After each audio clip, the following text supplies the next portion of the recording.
ได้ไปเทศธรรมธรรมสัญจรของคณะสงฆ์ตำบลดอนเปาและตำบลบ้านกาดโดยมีท่านพระครูสุเมธธรรมรงค์เจ้าคณะตำบลบ้านสันวัดสันต้นวัดดอนเปาและท่านพระครูสุนทรธรรมนุโชติเจ้าอาวาสเจ้าคณะตำบลบ้านกาดวัดจำลองเป็นประธานในงานนี้พร้อมกับท่านนายกพร้อมกับ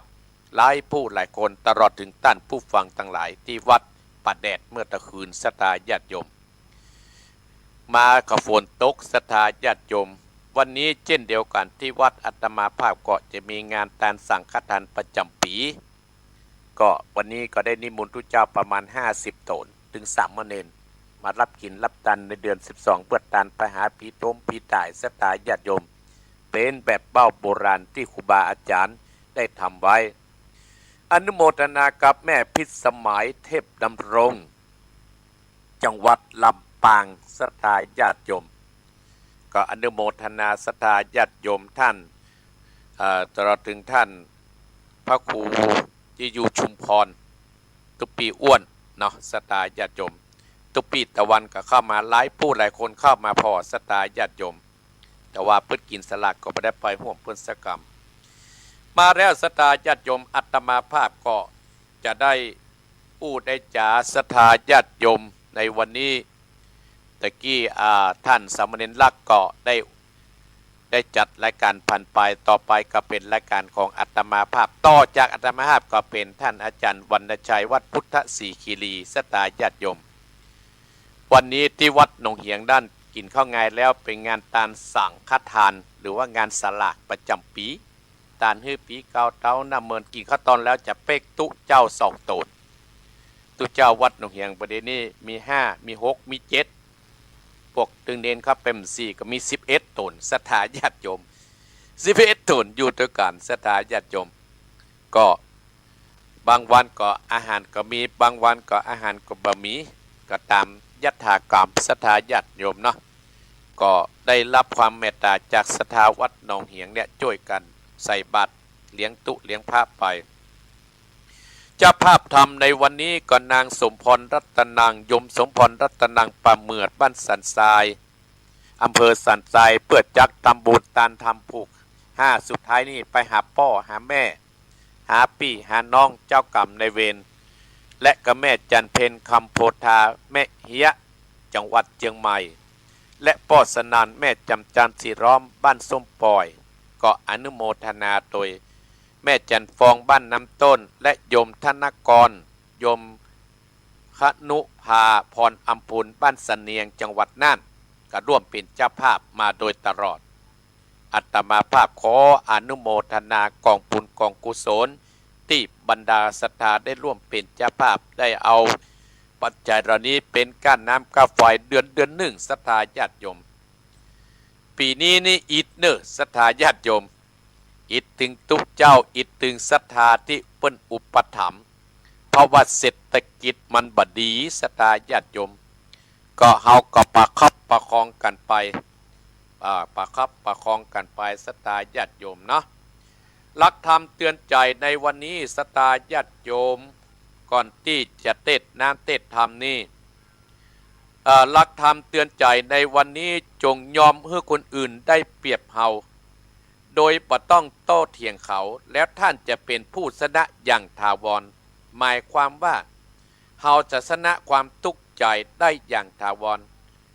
แม้จะมีคนมากันแกล้งเฮาก็ตามหากเฮามาแกล้งเฮาก็ตามศรัทธาญาติโยมหรือตั้งตัวเป็นศัตรูกับเฮาก็ตามถ้าเฮาบ่โต้ล้อบ่โต้เถียงกับเขานั้นเฮาชนะอย่างถาวร10จะชนะ20จะชนะนั้นศรัทธาญาติโยมเฮาต้องชนะใจตัวเก่านี่แหละศรัทธาจะทำให้เฮาอยู่ดีมีสุขอีพ่ออีแม่บรรดาศรัทธาหมู่เฮาท่านทั้งหลายเนี่ยรักธรรมะเตือนใจจงยอมให้คนอื่นได้เปรียบเฮาโดยบ่ต้องโต้เถียงกับเขาแล้วเฮาจะเป็นผู้ชนะอย่างถาวรหมายความว่าเฮาจะชนะอย่างเฮาจะชนะเขาอย่างเป็นถาวรชนะตุใจก็ตามอันยังก็ตามแม้นว่าจะมีคนมากันแกล้งเฮาก็ตาม หรือว่าตั้งตัวเป็นศัตรูเฮาก็ตามเฮานั้นเปิ้นว่า10จะชนะ20จะชนะนั้นเฮาต้องชนะใจตัวเก่าวันนี้ญาติโยมได้ฟังอัตมาภาพ1ได้หันธรรมหันตังและสะสมบุญไว้ศรัทธาญาติโยมได้หันธรรมได้หูธรรมคำสอนขององค์สมเด็จพระสัมมาสัมพุทธเจ้าธรรมะของพระพุทธเจ้านะศรัทธาญาติโยมสอนให้เฮาเนี่ยเป็นคนดีศรัทธาญาติโยมอีพ่ออีแม่ก็จะว่าโอ้บัดเดี๋ยวเนี่ยศาสนาเฮาเนี่ยนะสั่นคลอนและเนิดท่านพระครูแต่ธรรมดาศรัทธาญาติโยมศาสนาเฮาเนี่ยบ่ได้สั่นคลอนแต่คนเฮาบ่ได้มันสั่นคลอนมันหลงผิดไปมันเป็นเรื่องธรรมดาองค์ประกอบของศาสนาของเฮามีศาสนวิธีศาสนบุคคลศาสนวัตถุศาสนคำสอนศาสนวิธีถ้าเฮาศาสนาเฮาจะล่มจะจมนั้นถ้าเฮามียังมีศาสนวิธีมันดึงบ่ล่มเตื้อศรัทธาญาติโยมที่มันอันมันคือมันเป็นโคนบ่ได้ศรัทธาประเดี๋ยววิธีตั้งเหนือเฮาอย่างตานสลักหากไม้ถ้าเฮายังมีอยู่เฮายังมีทำบุญขึ้นบ้านใหม่เฮายังมีการเทศธรรมอยู่มันนึงบ่ไปไหนเตื้อศาสนาเฮาอยู่ที่เก่าศรัทธาญาติโยมแต่คนเฮาบ่ได้ศรัทธาญาติโยมเนี่ยเพราะฉะนั้นให้อีพ่ออีแม่ศรัทธาท่านผู้ฟังตั้งหลายว่าถ้าเฮายังมีศาสนวิธีเฮายังมีกินมีทานอยู่เป็นประจำนั่นศาสนาเฮายังบ่ล่มเตื้อแต่เฮาจะไปสั่นคลอนกับเขาศรัทธาญาติโยมองค์สมเด็จพระสัมมาสัมพุทธเจ้าพูดว่าคือเฮาเป็นศาสนาคือเฮาน่าเชื่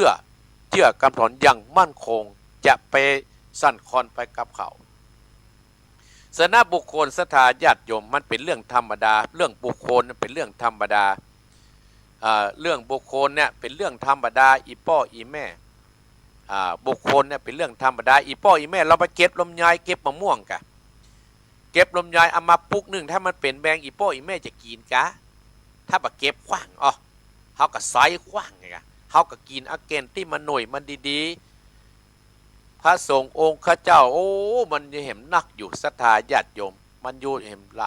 ลายโตนโยกหมู่ที่มันบดีก็เฮาก็เก็บขว้างไปสลัดออกจากจิตจากใจเฮาจะไปเอานั้นสิ่งเหล่านั้นมาท่วมท้นจิตใจเฮาจะเป็นการเกิดหนทางเพราะฉะนั้นอาตมาภาพว่าเฮาถึงว่าจึงได้หันธรรมคำสั่งสอนถ้าเฮามันฟังถ้าเฮามันปฏิบัติเนี่ยศรัทธาญาติโยมเนี่ยศรัทธาหมู่เฮาตั้งแต่หลายหันทำคำสั่งสอนของพระพุทธเจ้าเฮานะยังอยู่คงกับพันมามีอย่างที่จะมาลบมันได้อนุโมทนาเน้อแม่เมฆนึกเร็วอยู่ฟังที่ไหนโยมศรีพันธ์โยมกัญรยามารีกัญรยาน้ำเพอพระเนาะอนุโมทนาสาธุตัวเน้อโยมศรีพันธ์เข้ามาพอละอนุโมทนาตัวเพราะฉะนั้นเพิ่นว่าหันธรรมหันตังเขาจะหันหนทางที่ไปละหนทางที่เขาจะไปน่ะศรัทธาญาติโยมมันขึ้นอยู่กับตัวเฮาถ้าเฮาประพฤติดีนึกดีสิ่งดีทำดีมันถึงไปหนทางที่ดีๆถ้าเฮาบ่นึกดีบ่ทำดีศรัทธาเฮาไปท้อไปถอยกับเพิ่นเฮาไปการศรัทธาญาติโยมและเป็นทางที่เราต้องสะสมซึ่งบุญที่เราจะไปเกิดในวัยภาคหน้าเพราะว่าปัจจุบันเรามีกินมีใจโดยตลอดแต่เราที่เราจะ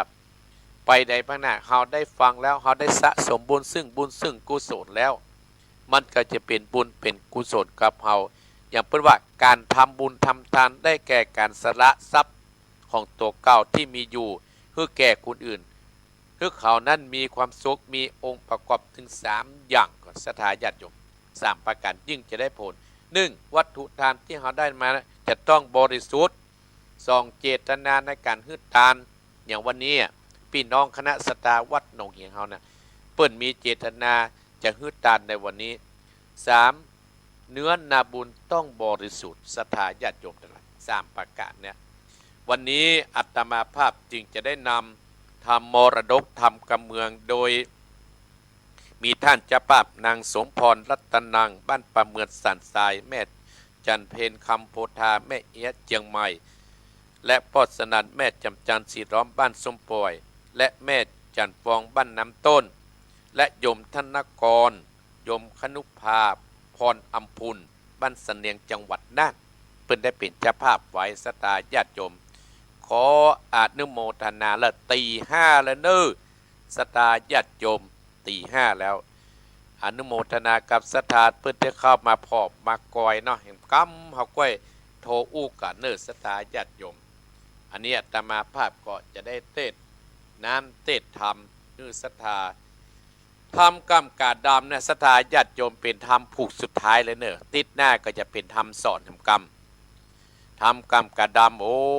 ไอ้หน่วยกรรมกาดำเนี่ยประเด็นนี้รอเนี่ยศรัทธาญาติโยมประเด็นตัดที่ผูกนี้นี่นะแฟนของเปิ้นว่าเมเฮสีเปิ้นลูกพญาเจ้าเมืองนะเอาหุ่นมันไปเผาเลยมือได้เข้าสอดอยู่นะแหละศรัทธาญาติโยมกรรมกาดำเนี่ยเป็นคนที่รูปหล่อศรัทธาภายหันภายกะฮักภายหันภายกะชอบ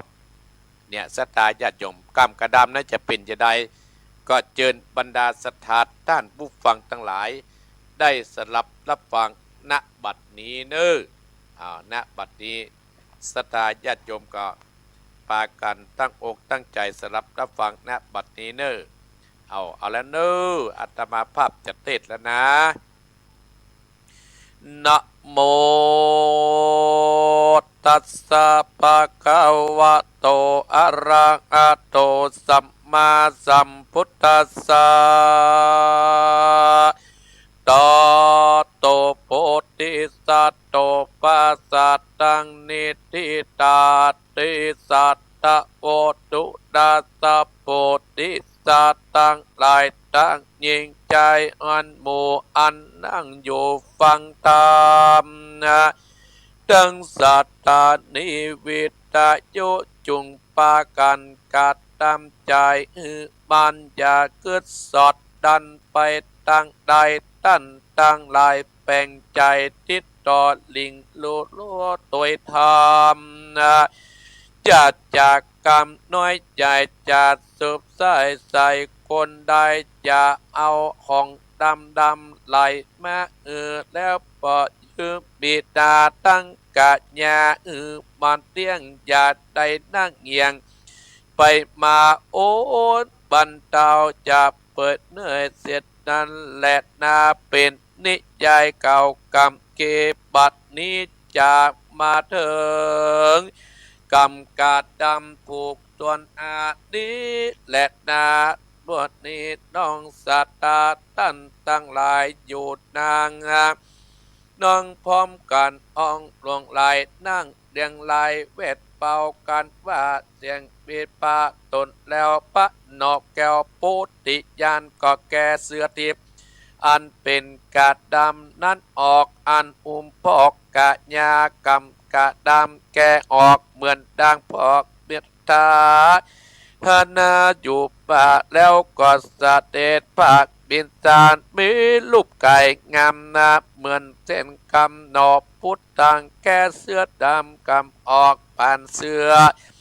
แห่งตนกลางหมู่คนไหลหลากตนหมดนี้ขึ้นแล้วเพียวปางปอดปืนดาตุราปัญญาอินตาปืนเจ้าราชแก่เทวดาทั้งหลายแหลดดาอยู่ในปราสาทที่อันแหลดดาตัตตาโพธิสัตโตอันว่าพระปะลมปะลาโพธิสัตเจ้าจำยันเอาราชากันได้เสวยราสืบเชื้อชาตินอบเมืองปาราณจีเจ้าก่อเก่ากรรมนี้สอนแปดดอยกับปุ่ง101เต้าหมู่เศษดาตั้งปัจจาราชาอามาตตั้งอยู่ในรถสัตตำกองตำปัญจศีลาตานังยากาศมันสังสวดเป้าวัดนาปุงปัญญา101เต้าเขาก็ชื่นยาวเจยบานยกปะเนินตามือปันเกี่ยวไว้เตียววันตาแล้วก็อำลาไปหลอดถึงที่อยู่จอด เมืองตนแล้วก็เอากรรมทศะปนนักปราชญ์อยู่ตามตรราชกองตามก็มีอันแลดนาตะโตตัดนันไปนาเจ้าพญาปราชณเสองค์โมนีตนองค์อาจเสวยราชเมืองใหญ่ปุงจะได้ไปสุขเกษมได้เจ็ดเป็นเตปีมมาลอดปัญญายอดกษัตริย์ก็มอดลัดนาสู่สวรรค์นาเกือกูเต่าวัดติงตามีอายุวาสาไปอ้างปราสาทสร้างเปิงเป่ากันญาตาอกหมื่นสนุกชื่นเจยบานเกาะมิแลดลาสาปิอันว่าปัญญากาเอกราชาก็เริ่ทรงสาการแห่งองค์การพ่อเจ้าจอมจึงเจ้าปาดานาสีดาชาเทวีแม่เต่านอดเดินเนาส่งสาการเครื่องบริการตันตอดหยัดน้ำจันนาก็มีแด่ราชาปัญญาบันติตาตนประเสริฐกับนางแก้วเลิศบรรดาก็เอาเสนามวลมากรีบปนอากลงได้แสนโกดไปมวลมากปากเมืองปาลาแล้วก็กาดาไปถึงเมืองภูมิมาตัตตาจิงปานาทับกาดตั้งอยู่ไปนอกหัวเวียงเศษนะเรียงมวลมากหอกดับไล่ลามยกยันไปจายกลับไปดวงลายถึงตับปราดูว่าวาดเพิงป่านั้นแหละนาส่วนพระราชาเป็นเจ้าจนเต่าหรือจ้าก็ทรงสันไปหาราชาปิตาตนแปดลูกน้อยนอกกำกาดำกับแม่บรรดาตนเจ้าเสวยราชเมืองปาราณสีบัดนี้กอบมาใครหันนาพ่อจริงใจต่อใครตราว่าขออาราธนาอนุญาตขาน้อยนาดเข้าเมืองขอพระบุญเรืองนากรรมกาดดำได้มาเตอว่าอันเมื่อเศษนาพวกคนใจรีบนำไปไว้ศาสตร์น้อมบันตาเนาะดัจจาไก่คิญาณดังกล่าวจิงตราชหอคำมาดิ้นดันการะเศษนาปุปปาราใจบาปจิงการาชมาเอสีฟังกรรมอามาตมนติเก่าต่อยอกกอดลอนปาปาใจเก่าบับมาเมาจุดจอนบอดยุดย่อนอิงสาจึงสอบปัญญาเกียรติว่าข้าศึกจักมาเบียดเบียนราชาเพราะเศษนาพวกเจ้าตาโดนปุ่งอุดตันเจ้าจ้างจุดตองห้องเกศาปัญญาจึงมีความโกรธตาจัดเศษนามวลมากกองอากมาตีตับบนตินละลึงเศษนาตื่นเนื่องมาเต็มเมืองใหญ่พวกแล้วและนาสิทธิ์นาตึงมีตึงปืนออกดาบเบียงใจครับออกมาปอบปนปากหัวแดงเป็นตาเต็มปาเนี่ยแหลดนาตันตั้งหลายเตจะบุญนาดาปาดตนประเสริฐล้างเลิศกว่าอันตรายพุงเศษนาเนื้อสิ่งกระตาหมู่พอเศษนาเมืองใหญ่แบกไข่ตั้งปืนแล้วก็มาแหลดนาตันตั้งหลายตัมมัตตาปะกาเซนโตสัตตาอาสัตตาสัพปัญญูเจ้าโตนะปินติเกาโลกาจันพระจิงเตสัตนาปะกาโลลาโกวาเจสิงกานาปัตตะเวงเจโปติสัตโตดังนี้ภิกขเวดุราภิกขุตั้งหลายตนมีสินใสสะอาดจุงตั้งปัสสัตหูดาฟังยังลดปะตัมเตสนาวิเศษเล่นนาเหตุอัศจรรย์เตจัตนาธรรมมีมากปรากฏตันตาปักการาเศษนาผู้พ่อกับนางนอสิงคราสองปราบับไปอิงนอได้บุญนามาอาวิจาระเป็นลายตกแต่งกรรมเวียนนันกลับมาต่อหน้าไต่ความนาสู่อภิสีนั้นเส้นปีออกบาดได้ไปบุ่มไม้ตาวไปมา ด้วยบาปที่ได้กระทำอายผู้มีปัญญาเป็นอิตตาแก่โลกและนาแม้นผู้ใดได้กระทำกะได้ทิเตียนนินตาใจปองร้ายหนอแผ่นดินแล้วพระตนแก้วก็จะดีจากจัดมนตรีสิโยออกมาสู่บัณฑิตนาบาทตนลูกก็มากาถาวัดดุดาลูกหากของพ่อได้มาต่อกำลังอังส่วนกูพ่อจะขออาราธนาอย่างเจ้าไปนั่งเก่าเป็นปัญญาเสวยราชเมืองเต้นพ่อแดดเตอแลดนาตั้งสุดว่ามหาราชเจ้าจึงรับเอากรรมเต้าพ่อปัญญาแล้วก็การาขึ้นสู่ยังเมืองพมบัตตัดดาจาส่วนพระแต่จาเต้าสามเต้าจะยศเยี่ยงยาศาสตัดนากับปัญญาเก่ากรรมอ่อนหวานอ่อนอ้อยด้วยกรรมละอ้อยต่อเทวีวัดดุราเทวีจะพี่อันตัวคานี้ได้พิษผ่านขอองค์กรรมดังแม่อดโตแก่ดาจาขอรัตตัดนาสะเวยเมืองดังเก่านางจุงเกิดเล่าไปลางสองเอายังมีหนุ่มน้อยเคยสิทธิ์ในอาจได้จอมปราสาทนางแกราชรับนิมนต์ตาข้าเมืองปัตดามิ่งแก้วเหมือนเจ้าก็มีแดดตัดทาในกัดดาดานโพธิสัตว์เจ้าสเด็จเข้าเมืองปัจจเรื่องหลังไหลแล้วก็ฟังคำสอนตามเป็นนิรันดร์ต่อเตาโตนเจ้าเตสัตนาบอกขาดสอนไปราชหยุดได้บนพระบิดลวิเศษมีฤทธิเดชดังองค์อินคงเขตดินพอสนันตาระ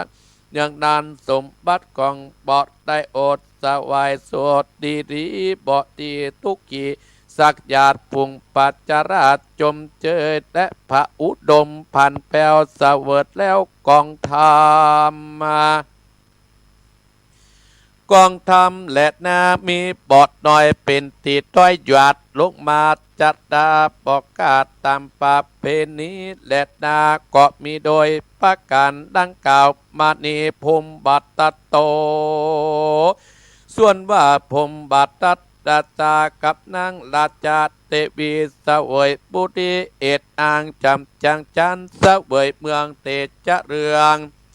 มากราจุติตายจากเมืองโคนจึงเอาตนไปเกิดจันปะเริศตุสิดาตจะกัญญายัดได้เป็นปฏิวันนั้นส่วนว่าปัญญาปันติตาตจะไอกรรมกาดำก็เป็นปัญญาเอกอังเสวยเมืองกลาง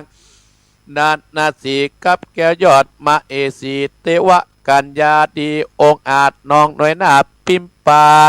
มละนาแควกาดก็เอาตนไปเกิดจันปะเริศตุสิตาเสวยทิปมนในปราสาทสองหน่วยลาดและนาร่วมตองลาดบนจันปาตุสิตาหมู่กัญญา10,000นาจิ้นจอยเป็นปฏิวานกดนามาสการดังกล่าวมณีสัทธาอิมังตัมมาเตสนังอาทิตวาจัตตะกังสัมโมทิเนสิสตาสัพปัญโยโตนะเป็นโคพันแปวเตสัตนายังกรรมกาดามแล้วพระตนแก้วกอดจุมนมและยังจาดกอันนี้พระเก่าจีเตสัตนากรรมเศษนาปางก่อนได้กัดตำหายกรรมกาดำกับแม่บรรดากับปัดผ้าสูตรงหนาปาบไม้สุนาวาแปดลำวัดนั้นก็ได้แก่เตียววัดตัดได้ปองเวนกำหยาบมาขนาบอดอาบอดได้หยะจ้องไว้ตกลงไปเป็นปองไฟทางขึ้นมาเผาอเวจีนั่นแหละนาในกาละบัดเนสวดนางสิงคะสิงคิลาเมียน้อยเองเจ้ายอดสร้อยลาจามีว่าจาสอดสอบไปจุตุนพ่อเศษนาวาดนานจิจา นางจินจามาวิกาก็ได้แก่นางบัปปาจินจามาวิกาการะบัดนี้สกโกอันว่าพญาอินตาโตนเสด็จลงมาช่วยไอ้กำกาดำวันนั้นก็ได้แก่อนุรุตตาเทนวิสุกรรมเทวบุตรวันนั้นก็ได้แก่ท่านมหาสติโบสกาละบัดนี้ส่วนปัญญาปาราณสีก็มาได้แก่พระอนันตาเตนเจ้าการาบัดนี้แหละนาจะลาจาอันเป็นพ่อไอ้กำกาดำบัดนั้นก็ได้แก่ปัญญาสีสุโตตนาเป็นพระสัตตาในกาดาบัดนี้ส่วนปู่ย่าเท่าแก่อันเลี้ยงแม่กาดำบัดนั้นก็ได้แก่ในอนัตตาปินทิกัสสาสองคนผัวเมียการะวันนานสาปินางปากีกาญาเท่าเลี้ยงเจ้ากรรมกาดำก็ได้แก่นางปัจจาโคตมีนายกาดละบัดนี้อันว่านางราชาธิดาปิมปาวัดนอนก็ได้แก่นางยะโสตดางามแง่เป็นแม่เองปัจจาเจ้าระอุนในกาดละบัดนี้เทวกัญญาภิและนางเทวกัญญานั่นก็ได้แก่นางอุปปตาวันเตติกัดดาบัดนี้ดัจจโนอันว่าปัญญาเศษนาอามาตตั้งหลายเมืองวันนั้นก็ได้แก่บริษัททั้งสี่ภิกขุณีภิกขุภิกขุณีอุปสกาอุปาสิกาแห่งพระตถาคตในกัดละบันทิตะราชาอันว่าปัญญาบันทีตนว่ามีกว้างกวางวันนั้นบ่ใจบุกกดาโยสันจะเดเอวังโดนาโตก็ได้แก่พระตุตาคัตตาเป็นที่จังที่พึ่งแก่โลกทั้งสามกามะกาโลกโลปาโรกโอปาโรโลกในกาลบัดนี้ตุมเอพระวันตาตั้นทั้งหลายผู้ฟังทั้งจะดำกรรมกาดำตั้งแต่ผูกที่หนึ่งยันถูกผูกที่หน้าจุงจำไว้ในจิตในใจจักสมฤทธิแก่เตาตั้งเมืองฟ้าและเนตรหลับปานเป็นเครื่องบอดิวานบอดหน่อยละร้อยเป็นตาโดยปุผาดดาจารดวงดอกจอดดอกไม้ทุบเตียนเมตลายปฏิสีสายจอดตุงตั้งหลายนางงดงามแดดตีตานกลางแล้วกอบมาก็ตานฟ้าแปลงใจจื่นดาฟังบะจะนางละเป็นอันบุญนำหลอดแก่ตั้นตั้งหลายไปยังแก้วยอดนิดหลับปานโดยประการดังกล่าวมานี้แหละนาเทศนาปฏิโยสเดชในเมื่อทำมาเทศนากรรมกัดดำอันนี้ส่วนว่าภิกขุปุถุชนคนตั้งหลายได้ถึงธรรมทิเศษปเทศโสดาสกิตากามิอัตนากาอรอันตาตามบุญสมปานเองตนได้กระทำที่การกอบวันนั้นจะแดดนิติตังกิญาสังวันนั้นนะชื่อว่ากรรมกาดำผูกสุดท้ายเป็นนิจใจเก่ากีกอบบางคมสมเลสเดชเอาละศรัทธาญาติโยมทั้งหลาย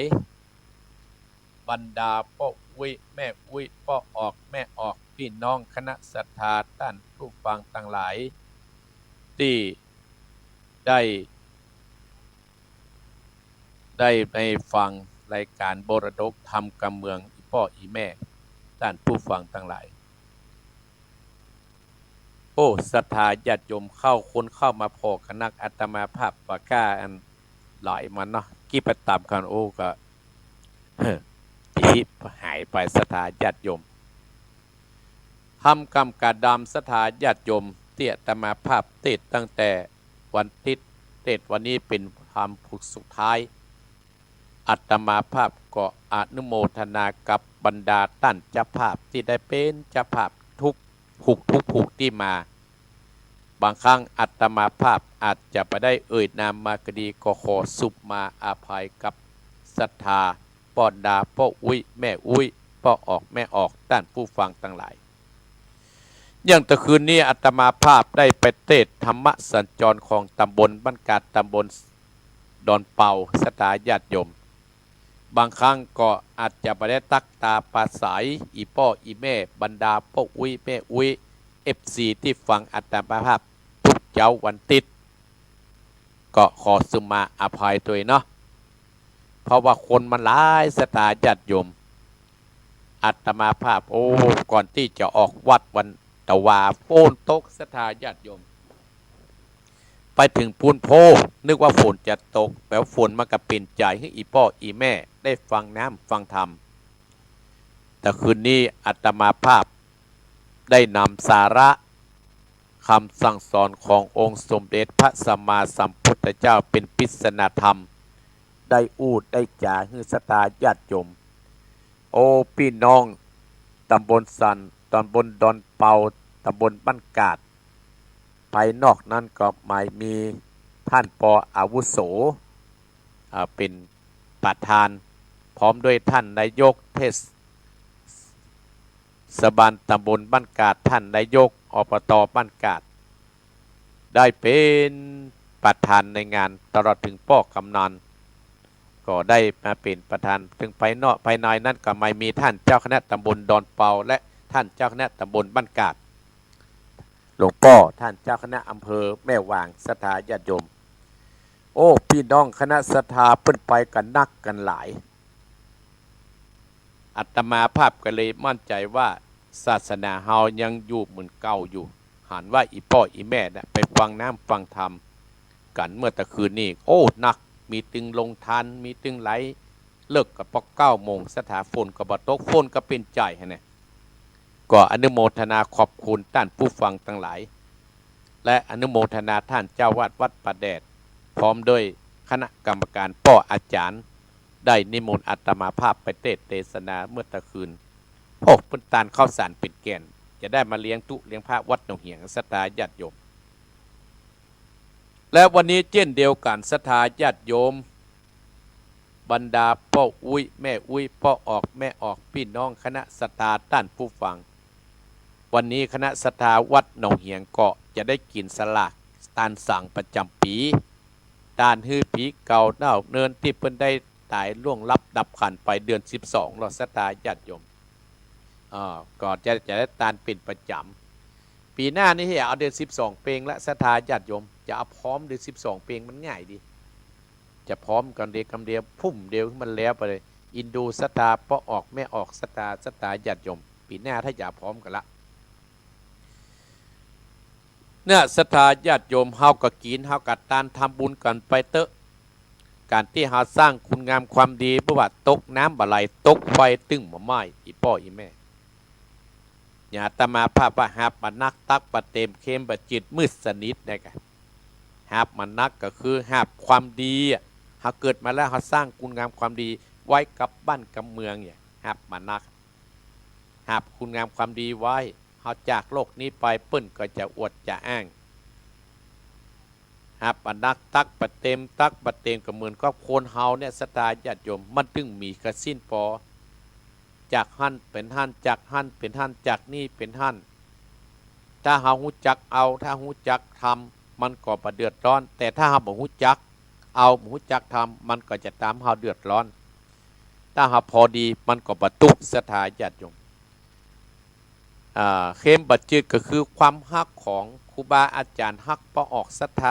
าฮักวัดฮักว่าศรัทธาญาติโยมมืดสนิทก็คือเปิ้นจวนประหันจวนประณีสร้างบุญสร้างกุศลเนี่ยก็บ่ไปทำสุดท้ายตายไปก็รับทุกเวทนาเหมือนธรรมศรัทธาญาติโยมเหมือนธรรมผูกนึ่งศรัทธาญาติโยมมีผู้เศรษฐีกับแม่เศรษฐีนะอีพ่ออีแม่พ่อเศรษฐีกับแม่เศรษฐีพ่อเศรษฐีเป็นคนใจบุญศรัทธาญาติโยมแต่แม่เศรษฐีเนี่ยเป็นคนที่ขี้อิจฉาคนอื่นหานเปิ้นสร้างคุณงามความดีเนี่ยศรัทธาญาติโยมแกจะเป็นคนที่อิจฉาคนอื่นแต่คนเฮาเนี่ยศรัทธาญาติโยมมันมีพายุข้ามฟ้าหรอกที่เฮาจังสวดว่าเฮาจะต้องแก่เป็นธรรมดาเฮาจะต้องมีพยาธิเป็นธรรมดาเฮาจะต้องเจ็บป่วยเป็นเรื่องธรรมดาเฮาก็จะต้องตายเป็นเรื่องธรรมดาพ่อเศรษฐี แม่สิทธิที่อยู่ด้วยกันเป็นผัวเป็นเมียกันนะสตาพ่อสิทธิเป็นคนใจบุญเปิ้นมีการมีงานเนี่ยเปิ้นจะใจบุญสร้างบุญสร้างกุศลอยู่มาครั้งหนึ่งศรัทธาญาติโยมพ่อสิทธิเปิ้นได้ยินเปิ้นประกาศว่าเปิ้นจะมุงศาลามุงวิหารไผ่ข้ารับดินก็มารับเนึกอีกอะกับพ่อสิทธิก็ไปรับศรัทธาญาติโยมเป็นเจ้าภาพดินมุงก็ตั้งสัจจะอธิษฐานว่าโอ้จัดใดจัดหนึ่งก็ดีขอให้เราได้อยู่ห่มอยู่เงาจะได้อยู่แดดเนื้ออีกไปตั้งใดก็คือปกห่มรักษาเฮาแต่แม่เศรษฐีกับเป็นคนแห่มย่างศรัทธาญาติโยมไปด่าพ่อเศรษฐีว่าของกินของตานเนี่ยที่ได้กินได้ตานปะเนี่ยดินที่ตัวเป็นเจ้าภาพตานกับวัดกับวานั่นน่ะขอให้เป็นแผ่นเล็กแผ่นตองปกหัวสู่เจ้าเนื้อด่าพ่อเศรษฐีศรัทธาญาติโยมแต่พ่อเศรษฐีนะเปิ้นบ่โคตรอย่างที่อาตมาภาพว่าเปิ้นชนะใจตัวเก่าชนะใจเปิ้นบ่ตอดล้อโตเถียงเปิ้นก็ตั้งใจตรวจน้ำยัดน้ำไม้ตานตั้งใจทำบุญสูตรตานเพื่อจะเอาไว้กินในวัยภาคหน้าอีพ่ออีแม่อย่างวันนี้เป็นวันเดือน12เขาก็สร้างบุญสร้างกุศลเอาไว้กินวัยภายภาคหน้านึกถึงบุญคุณอีป้อนึกถึงบังคุณอีแม่ที่เพิ่นได้เลี้ยงดูเฮามาเพิ่นดูแลเฮามาเฮาก็ได้เพิ่นตายไปเฮาก็ปากันกินตันอย่างวันนี้เป็นต้นแม่เศรษฐีด่าพ่อเศรษฐีสุดท้ายแม่เศรษฐีก็ตายไปพ่อเศรษฐีก็ตายไปศรัทธาญาติโยมแม่เศรษฐีตายไปแล้วไปอยู่ที่ไหนศรัทธาญาติโยมไปเป็นเพชรเป็นผีอยู่ที่เก้าไม้พุ่นส่วนพ่อเศรษฐีนั้นเกิดเป็นเทวดาอยู่สวรรค์แจ้นฟ้าพุ่นเอาพ่อเศรษฐีก็ว่าเมียแกน่ะไปอยู่ที่ไหนโอ้เพราะว่าเมียแกน่ะไปรับทุกเวทนาฝนตกใส่หัวบ่มีที่อยู่ที่กินศรัทธาญาติโยมแม่เศรษฐีก็ไปหาเทวบุตรก็คือไปบอกว่าโอ้ท่านเทวบุตรเฮาเกิดถึงตะฮอดเฮาอยู่ด้วยกันในเมืองคนจัดก่อนนั่นน่ะเพราะว่าเฮาเนี่ยได้ลงพิษบ่ได้กินบ่ได้ตานเฮาก็เลยไปตุกอย่างเงี้ยมันมีกินมันมีตานฝนตกก็มันมีที่อยู่มันมีห่มมีเงาอยู่ส่วนท่านนั้นสบายอยู่ในวิมานวิเศษเว้ยเฮาขอบุญกุศลที่ท่านทำไว้ช่วยเฮากรรมมาเทวบุตรคือพ่อเศรษฐีเนี่ยท่านทั้งหลายที่ตายไปนะก็คิดว่าโอ้จัดปางก่อนเฮาก็เคยเป็นผัวเป็นเมียเองโอ้ไปเป็นยังเฮาก็อย่าแบ่งบุญกินบุญตานฮือเธอเนาะเธอจึงมาฮับอันเนอเพศอยู่นั้นไม่ยิงนะศรัทธาญาติโยมโอ้ประเดี๋ยวนี้ฝนตกห้ำมิดที่อยู่นะประเดี๋ยวเนี่ยเฮาขอเอาดินที่หมูที่ตานน่ะที่ปตานมา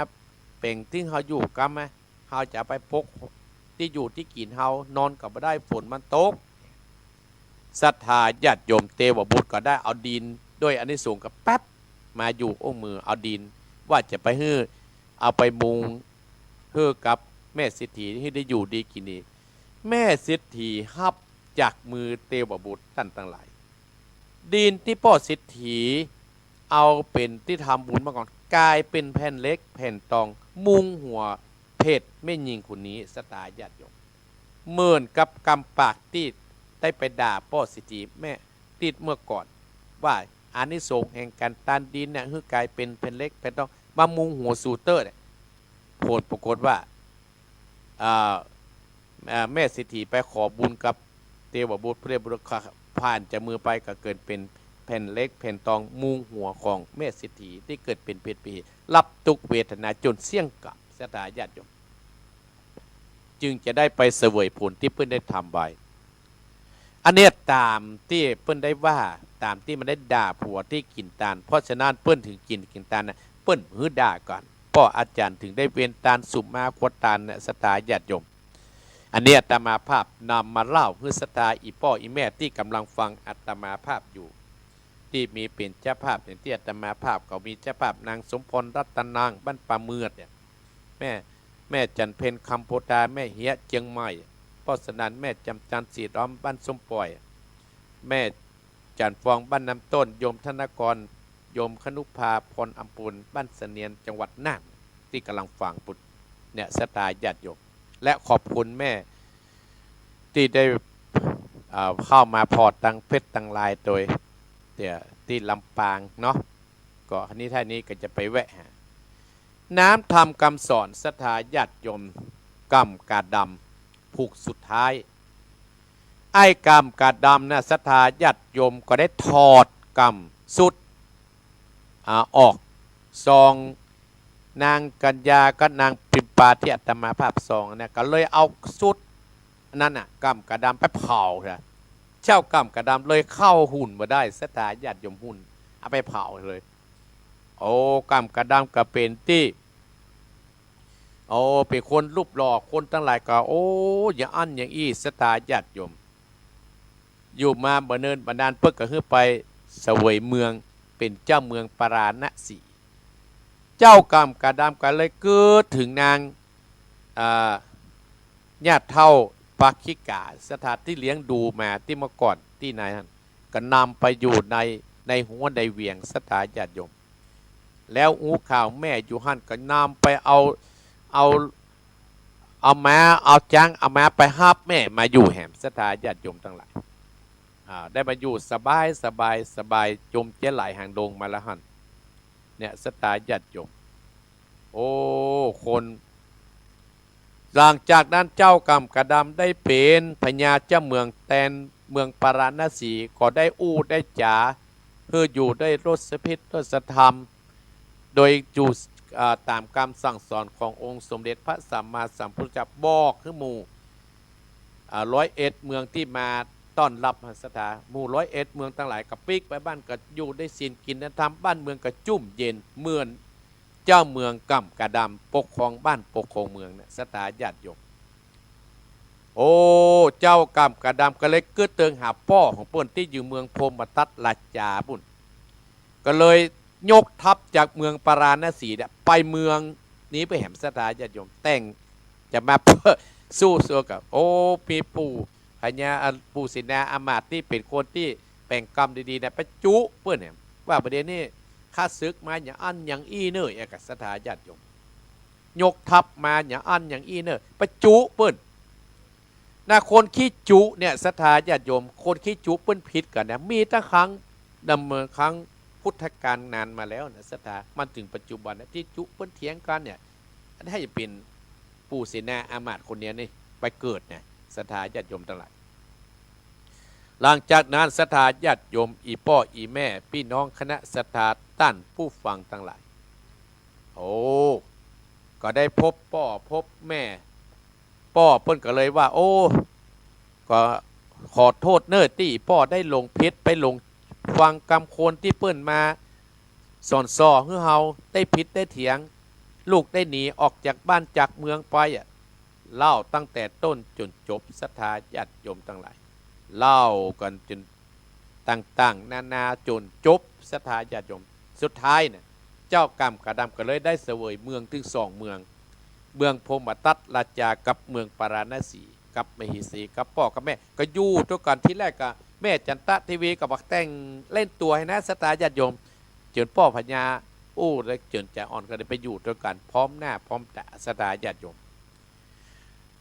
โจรเจ้ากรรมกระดำพ่อพญาเมืองพรหมทัตราชาแม่พญาจันตะเทวีคนทั้งหลายที่ได้แสดงมาในธรรมกระดำตั้งแต่ผู้ถึงได้เสี่ยงชีวิตตายปล่อยศรัทธาญาติโยมตายหมด บ่เหลือไปสักคนตายหมดศรัทธาญาติโยมที่นางเป็นเมียน้อยที่จังไปจุฮือกะฮือเจ้าเก่ากระดำไปบอกคือพ่อพระศรีนาอามาตย์น่ะแป่งกรรมนั่นจัดก่อนนั้นเป็นนางจินจ๋าที่ไปประทำร้ายพระพุทธเจ้าศรัทธาญาติโยมสุดท้ายก็โดนแผ่นดินสูบยะจ้องตกนรกขึ้นไปพญาอินทราที่ช่วยเสนาอามาตย์ที่เอาเจ้ากรรมกระดำไปปล่อยน้ำไปปล่อยล่องแปนั่นก็คือเป็นเทวทัตแต่สุดท้ายก็โดนแผ่นดินสูบตายหมดศรัทธาญาติโยมพญาอินทราที่มาช่วยเจ้ากรรมกระดำบอกของท่านนั่นคือท่านอนุรุตตเถระส่วนว่าพญาปาราณสีนั่นก็คือท่านมหาอนันตเถระพ่อของกรรมกระดำคือพระเจ้าสีโสธนะ ญาติเท่าปักขิกาที่เลี้ยงเจ้ากระดำคืออนัทปินที่เกษะสองคนผัวเมียญาติปักขิกาเลี้ยงเจ้ากระดำคือนางประชาโคตมีตั้งหลังเนี่ยมันก็เป็นอัญญาปิญญะเป็นอย่างทำเรื่องนี้ก็จบตัดที่นี่สถาญาติโยมเขาก้อยพบปะกันเนี่ยติดหน้าเนื้อสถาญาติโยมเนาะติดหน้าเป็นทำสอนทำเรื่องจบในวันนี้แล้วตีห้าเกิงและสถาญาติโยมตีห้าเกิงตื่นได้แล้วเนอะตื่นได้แล้วสถาญาติโยมไผจะโทรอูดจ๋าอาตมาฟังโทรได้เนอะแต่อาตมาจะบอกเบอร์โทรก่อนโทรว่าโทรมาจากที่ไหนฮอบบอกอู้กันยาวนะสถาญาติโยมถ้าอู้ยาวเนี่ยมันเสียเวลาเนาะสถาญาติโยมเนาะคนเฒ่าเพิ่งจะเดือดกันใครจะโทรมาหาอาตมา0828857225โทรได้แล้วโทรศัพท์ดีได้เนอะพี่น้องลำปางแฝงหรอกเจริญพรแม่พรว่าจะได้จบแล้วกะสันกำแพง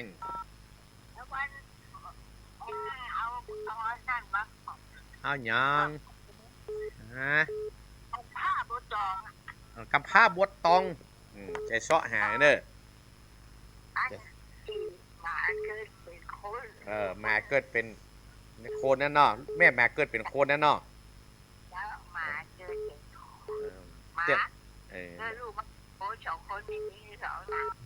ยินดีเนอะเจริญพรเนาะแม่เนาะสายต่อไปเจริญพรสายที่สองแม่บัวผัดเมืองฝังว่าจะได้ชัดเจนเนาะ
มันอยู่ดับละ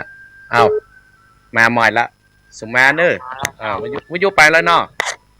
เขาไปโทรขกี้หน่อยกะว่าใหม่เอาใหม่กันนี้โทรมาที่เบอร์เนี่ย082นี่เนอะ885772225นี่ดีหรือยังดีหรือยังฮะดีละได้ยินละมาละใครจะไปโทรมาเนอะเด็กก่อนเงียบเจริญพรเจริญพรนะแม่เนอะวิดีนะแม่สีทรแม่สีทรเนอะเจริญพรเอาสายต่อไปอะไรก่อนเปลี่ยนนี่เด็กก่อนเอาใหม่เจริญพร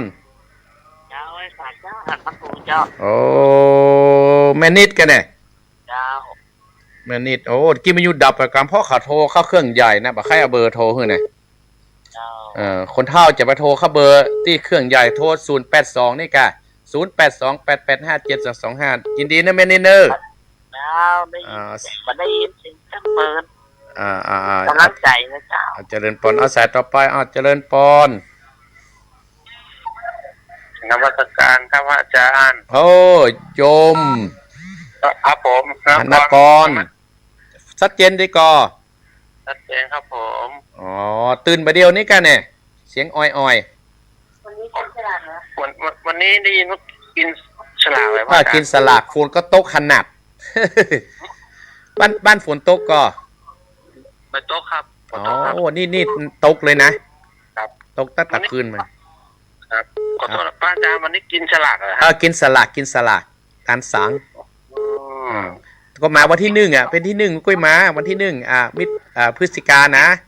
กินสลากกี่โมงครับ กินสลากเนี่ย ก็ประมาณ9 โมง 9 โมงเหรอครับ ตอนนี้อยู่ไหนเนี่ยฮะ ผมอยู่ลำพูนเนี่ยครั อ๋อ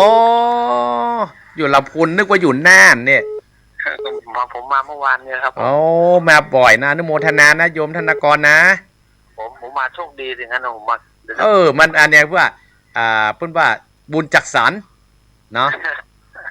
คนลำปางก็มาคนลำปางก็มีวัดนี่แหละ ครับผม บุญรักษานะครับ นมัสการค เจ รับ ริญ ผ พ ม รเจริญพรคุณธนากรมาแน่มาจากน่านจะมาหมอเจริญพร เจ้าไหว้ซาเจ้า ว่าจะได้แม่น้อย เจ้า ว่า เจ้า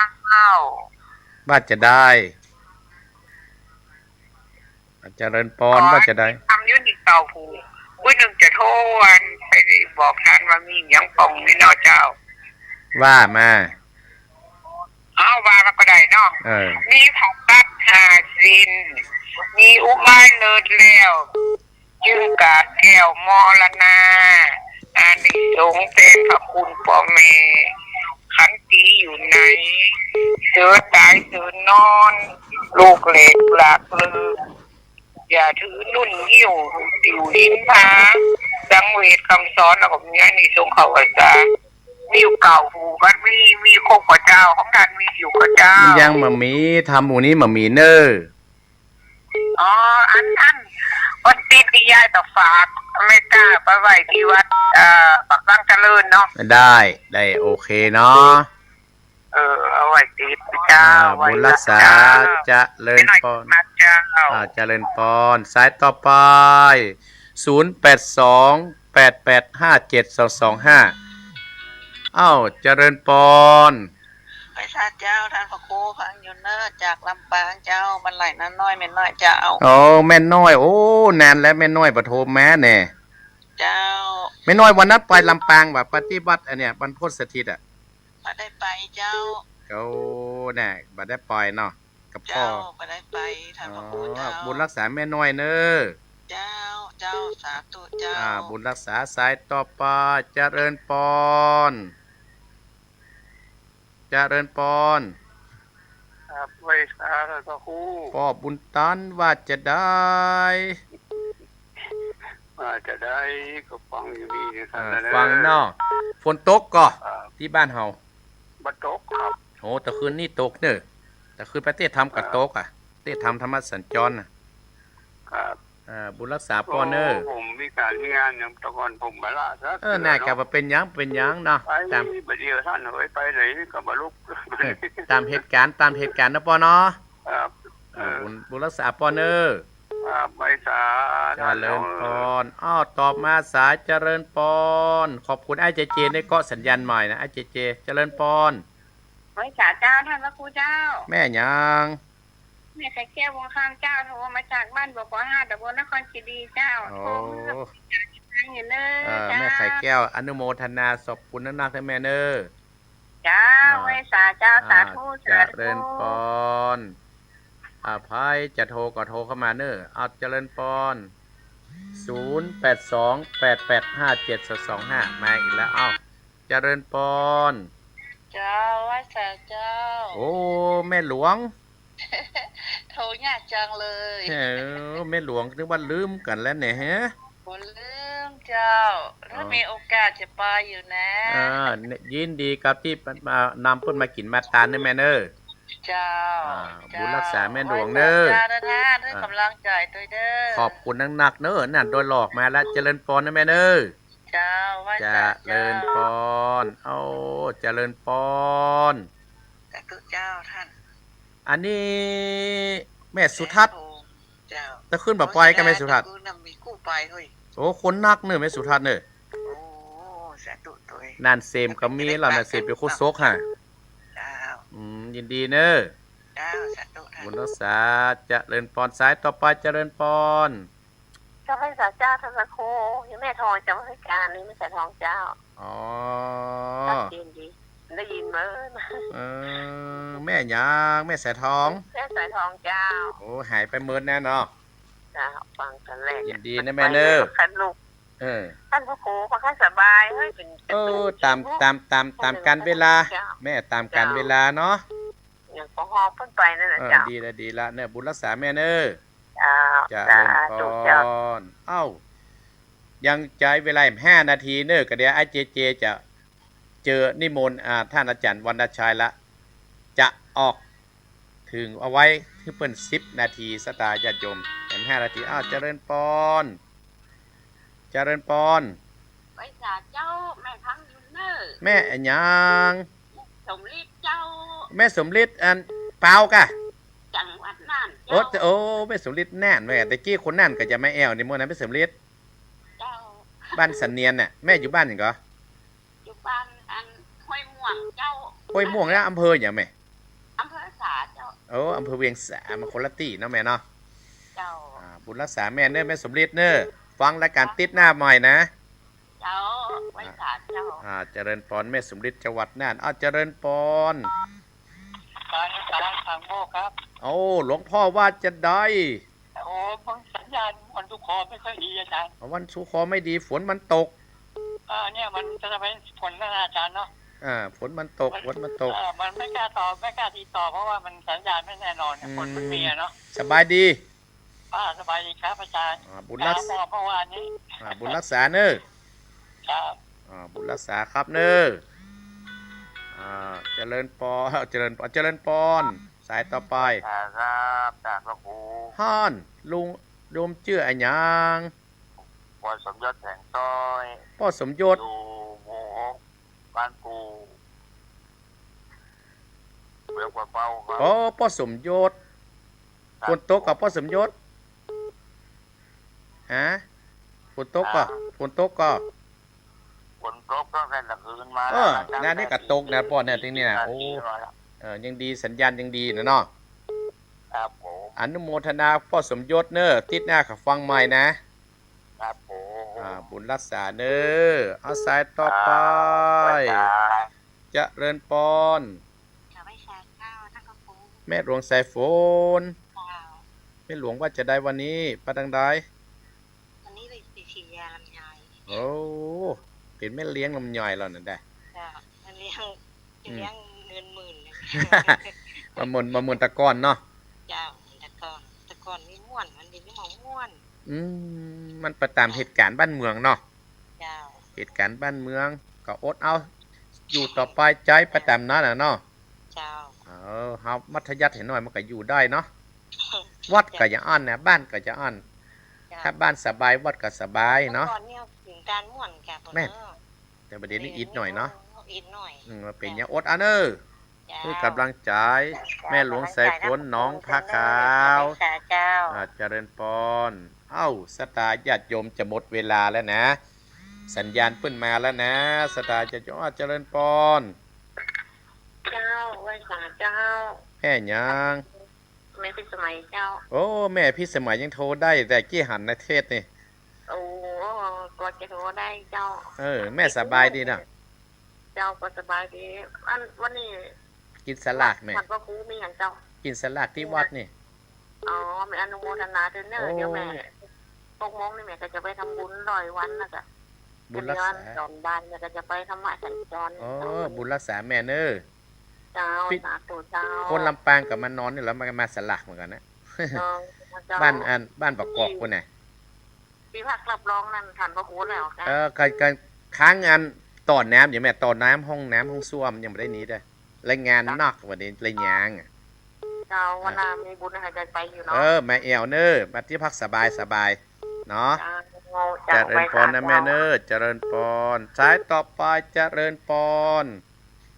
สาธุเจ้าแม่ฟังอยู่เนอ แม่ศรีวิไล เจ้า แม่ศรีวิไล ติดตามตลอดเจ้า บุญรักษาแม่เนอสุดท้ายที่แม่ที่พอดีแม่เนอ เจ้าโอ้ท่านผิดเลยเหมือนทำแน่เนาะเจ้าจะต่อไปกับฟังทำสอนต่อไปเนาะวันหน้าแม่จะไปวัดทำเน้อเจริญพรแม่เน้อบุญรักษาสายต่อไปเน้อเอาสุดท้ายจริงๆเจริญพรพระเจ้าท่านพระครูโอ้แม่เพนคนชื่อชีวิตแม่เพน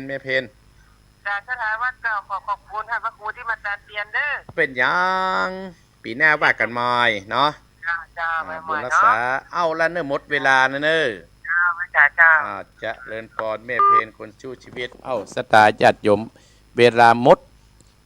อาทิตย์หน้ากับปะกันใหม่อาตมาภาพก็จะไปจัดสถานที่แห่งกรรมสถาญาติโยมสถานที่ที่ยังบัดแล้วเตื้อก็อนุโมทนากับอีพ่ออีแม่สตาท่านผู้ฟังเน้อก็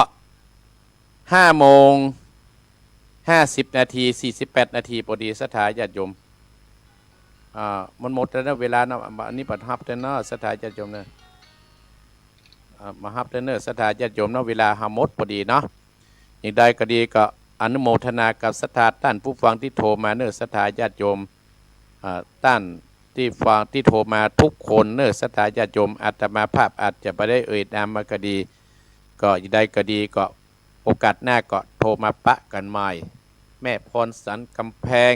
แม่บัวพัดฝังพ่อบุญธรรมเวียงปะเป้าแม่สิทธิ์ตอนแม่นิดเวียงปะเป้าจังหวัดน่านโยมธนกรโยมคนุภาแม่น้อยลำปางและกับพ่อบุญตันแม่ไข่แก้วหลับปุนแม่หลวง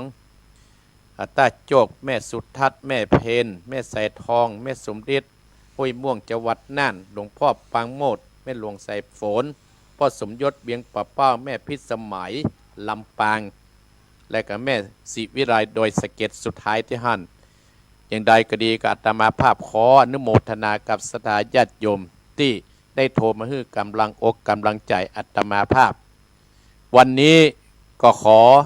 นำรายการมรดกธรรมกำเมืองธรรมะยำเจ้านำจากพ่อจากแม่จากพี่น้องคณะศรัทธาท่านผู้ฟังไปก่อนติดหน้าปะกันใหม่ศรัทธาญาติโยมเนาะติดหน้านี่ปะกันใหม่โยมธนกรถ้าจะมาพิธีก็เริ่มประมาณ9 โมงเนอะก็มากินหัวนึ่งคั่วกันเนาะ วันนี้คั่วนึ่งหรือยังศรัทธาญาติโยม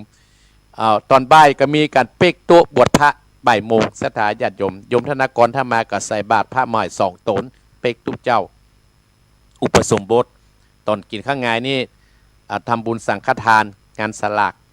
ตานหายปีจาตายที่เพิ่งตายไปกี่ข้อตอนแล้วเขาจะบวชเปกตุบวชพระ2 รูปด้วยกันก็เป็นบุญกับโยมธนกรโยมคนุภาติดตามโดยอาตมาภาพขอบคุณเนอะวันนัดไปเทศทำที่บรรพตสถิตนั้นที่ลำปางโยมเพื่อกับไปโตยหาพร้อมกับพี่น้องคณะศรัทธาบ้านลำปางแม่พิสมัยก็ขอบคุณอีแม่เนอร์ถ้ามีโอกาสกลับมาแอววัดมีที่รับที่นอนมีบ้านขึ้นเรียบร้อยมีห้องน้ำผู้ชมในตัวมานอนสัก5 คนก็ยังได้ในแม่เนอร์ก็บุญรักษาแม่เนอร์ญาติโยมทุกท่านทุกคนเนอร์เอาละตั้งอกตั้งใจรับพรจากอาตมาภาพทุกคนนั่นที่โทรมาอาตมาภาพเพื่อมีความสุขความเจริญกันกูคนเนอร์ใจยะสิทธิตานังราพังสุติปะขยังสุขังเป็นโนจะโพกังอุติจยะสวาสตะบันสังเจชีวสิทธิภวันโตเตสัพพิติโยอิวัสันตุสัพพะโรโกยนัสสันตุมาเตมตรายโยสุขีติคายุโก